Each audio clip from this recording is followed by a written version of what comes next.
Менің есімім Сабина Сәкен. Менің жасым 37-де. 7 жыл мен тендерлік алаңдарда жұмыс істеп, жақсы пайда таптым. Қазіргі таңда ақша мен үшін ол тек қана менің армандарымды іске асыратын инструмент, ресурс қана. Тендерлік алаңдар бұл қаржылық тәуелсіздік. Тендерлік алаңдар, тендерлік бизнес ол шексіз мүмкіндік. 7 жыл бұрын мен ойлайтынмын. Тендерге қатысу үшін біріншіден бір дәулетті туыстарым болу керек. Тендерді ұту үшін мен ойлайтынмын, пара беру керек біреуге. Менің ойымша ол кездер тендерді ұтып алу мүмкін емес болатын. Бірақ 7 жыл бұрын мен 2 қабат болып қалдым. Ол кезде мен білдім, мен жалғыз басты ана болатынымды. Сол кезде бұл сұрақ мен қатты мазалады. Ол кездері мен жалдамалы жұмыста жүрдім. Айына 41 мың теңге алатын. Күніне 1366 теңге алатын. Сонда мен бір талай түн ұйықтаған жоқпын. Мен балама болашақта не бере алам? Қандай болашақ мен баламды күтіп тұр деп, осы сұрақ мені қатты мазалады. Мен қатты қорқтым. Бірақ тендерге кірдім. Тендерге кіріп мен өмірімді күрт өзгерттім. 13 жыл мен бір бөлмелі пәтерде өмір сүрдім. Қазіргі таңда мен Алматы қаласынан 2 этажды пентхаус алдым. Өзіме ұнайтын ремонт жасадым. Мен өз армандарымды орындап жатырмын. Доминиканаға бардым. Ол жерде туған күнімді қарсы алдым. Жаңа жылды қарсы алдым.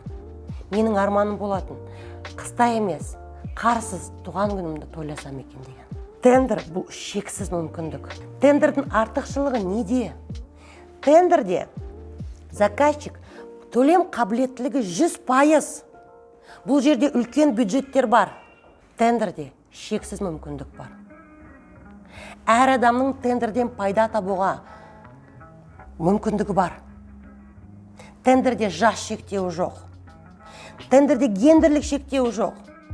Тендерде ешқандай қаражаттық шектеу жоқ. 50 мың теңгеден бастауға болады.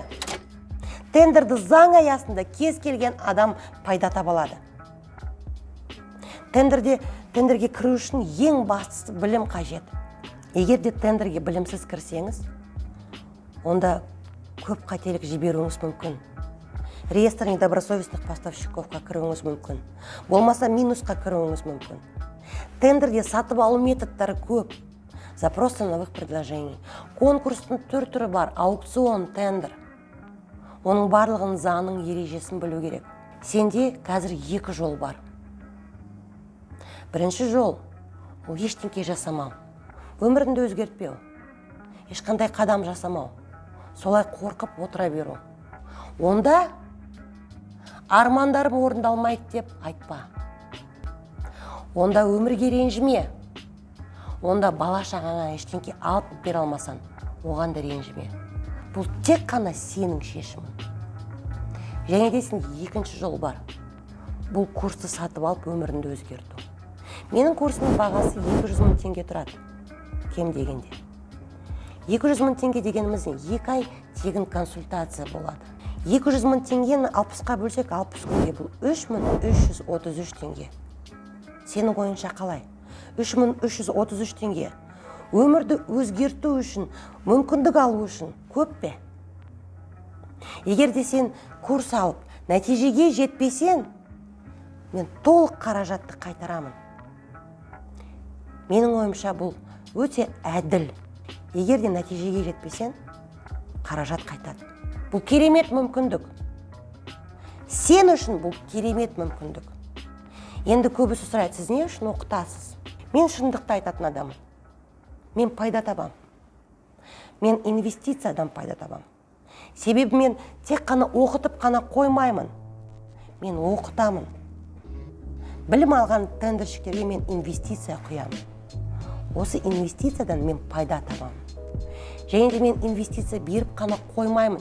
Мен тағы жұмысқа орналастырамын. Егер де өзіңізді курста керемет көрсетсеңіз, мен жұмысқа да орналастырамын. Өз командама да алуым мүмкін. Сонымен, саған тек қана шешім қабылдау керек. Бұл шешімін сенің өміріңді өзгертеді, я өзгертпейді. Әрекетке берекет. әрекет түбі нәтиже.